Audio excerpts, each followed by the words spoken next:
Ours is a powerful nation, founded on faith and equality. Men and women came here, fleeing the oppression and poverty of the old world, seeking freedom, looking for a better chance in life in the new.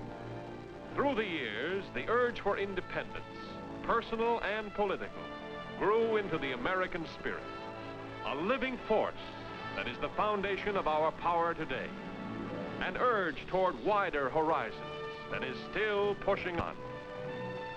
Vigor of mind and body we owe to inheritance from the pioneers who carved the beginnings of our nation out of the wilderness with back-breaking toil, clearing farms, draining swamps, building their homes, mills, and towns. With Bible, axe, and plow, braving hardship and death, they settled the great Central Valley, and generation by generation pushed on across the trackless prairie, over the grasslands to the mountains, through the passes to the promised land. Following the star of freedom, they opened the way for the millions who poured in after them to settle the West, link the oceans with roads, and finally railed for the swift iron horse. And so was built for us a mighty nation, mightiest in the world, a productive power unequaled anywhere else, built up by free Americans for free Americans. Today, New Yorker and Californian, Midwest farmer, rancher of the great far West, Yankee fisherman, Southern tobacco grower, craftsman, and laborer, industrial worker, artist, men and women in all walks of life. We are shareholders in the greatest enterprise on earth, the United States of America, unlimited.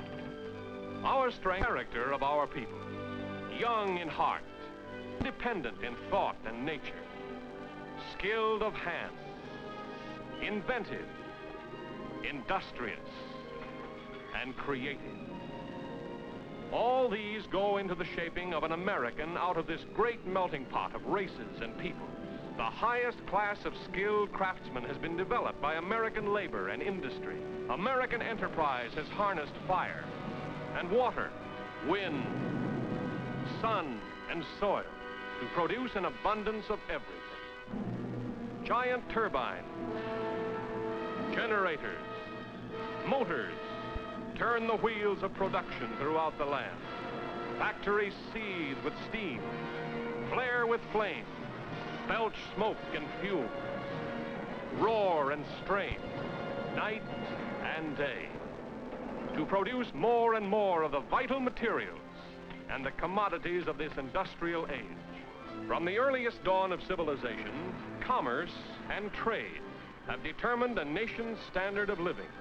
Production and distribution are the backbone of commerce, providing the jobs and goods and services for the nation.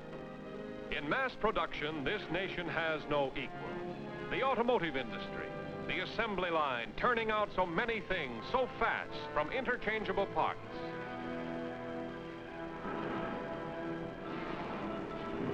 So vast and varied is our power to produce to meet every material need of man, we can glimpse only a few of the highlights of the complex picture of our industry. Trace here the more colorful strands that make up the endless pattern of American production and distribution, the fabric of our power and plenty. We have a wealth of natural resources, nature's gifts to this fortunate land. Out of mines, 70,000 of them comes coal, essential for an industrial nation, the source of so much of our power and strength. We mine more coal using more labor-saving devices like this coal cutter than any other people. This black treasure from the earth is blasted, crushed, transported to supply power to transform raw materials into thousands of things of beauty and everyday use. Coal feeds the fires of industry, forging the riches of the nation with an inconceivable volume of searing heat to make steel, most useful of metals. Molten steel pouring from boiling cauldrons, an inferno of white flame, black smoke and fume rising from stack and chimney. That spells production, mounting high and higher, raising our standard of living as it mounts. Produce plenty and we shall have plenty. Never has man had the power to produce for his needs as we have that power today. Pits and quarries and oil fields disgorge a multitude of substances. Fuel, copper, granite, building stone, high-grade iron ore. We have dug deeply from the earth to replenish the nation and a world in need, as here in the largest open-pit mine in the world. Tremendous masses of crude materials have been mastered, making glass, melting aluminum, purifying, beating, molten copper, cast, rolled, drawn, spun, from thin wire to burnished cable. Not only in the treasure below the earth are we fortunate, but reaching to the sky in soaring perpendiculars is another rich gift of nature, our magnificent forests.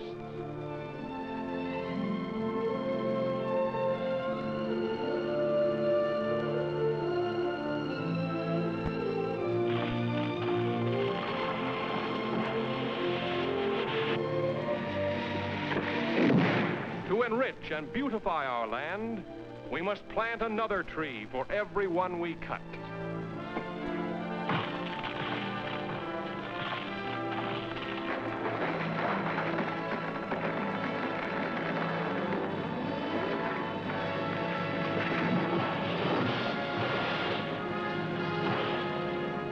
Logging, giant redwood sections on the way to the mill.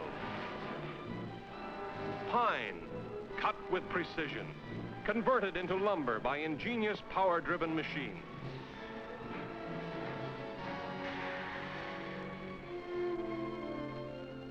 Lumber for American homes, countless uses. For pulpwood, millions of tons a year to be processed into the paper we use so lavishly. By still other intricate machinery, paper is invested with color and ink.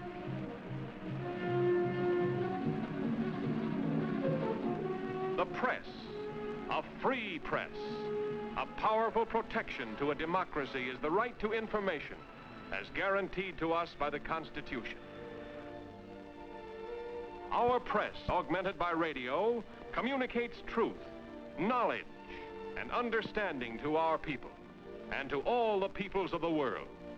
The ever-expanding scope of the motion picture that breaks through the barriers of language and nationality to entertain, to speak in the universal tongue of music, and to educate. A powerful medium for the diffusion of knowledge and goodwill among men and nations to help build a peaceful world. Now let's take a look at our peaceful fields of fertile earth and living green. Lucky man, the farmer, grows his own groceries, shares nature's bounty and beauty, rests in the shade of his own California vine or Georgia peach tree.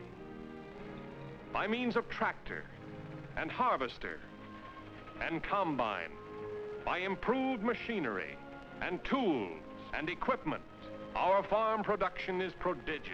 Grain from the Middle West, cotton from the South. Every section of the country has its special product. From the Northeast, rich maple sugar. From the Northwest, fine wool for your winter coat. From the Southwest, hides, leather for your shoes, and meat And food, a power for peace in a hungry world. Abundant production being further increased by improved methods of soil conservation, by the magic of water.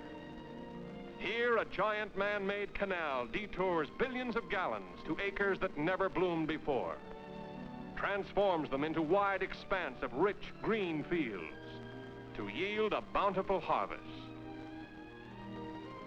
A tremendous stream of food from every part of the land rolls to market on the wheels of a transportation system unequaled anywhere in the world.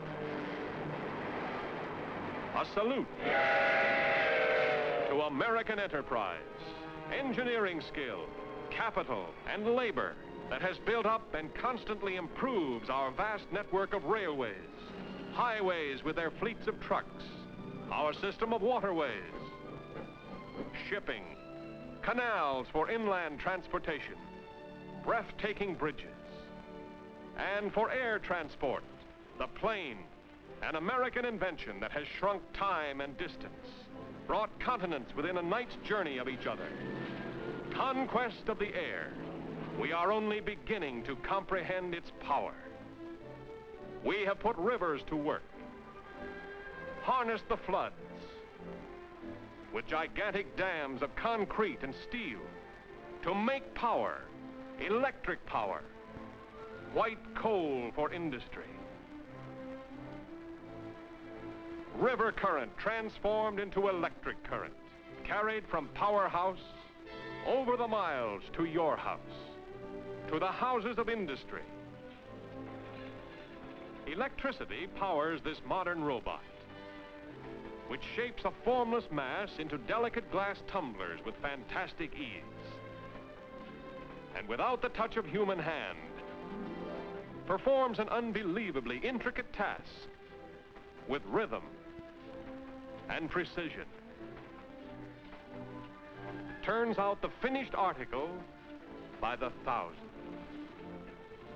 Colors, dyes, plastics, synthetics, magic in the industrial arts. Solomon in all his glory was not arrayed as one of us in this age of invention and applied science.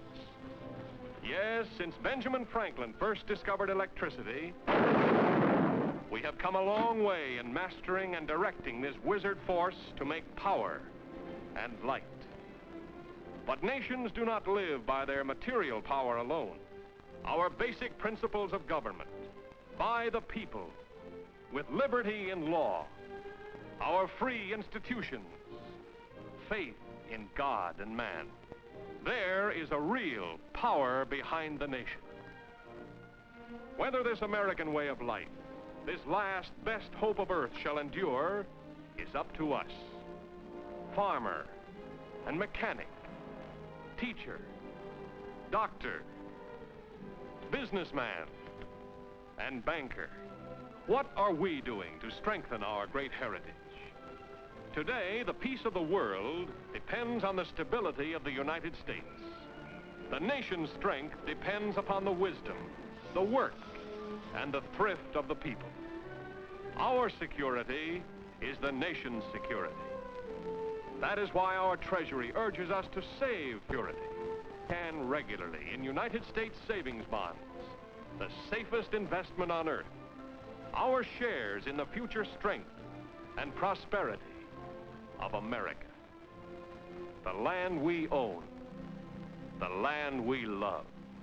What difference if I hail from north or south, or from the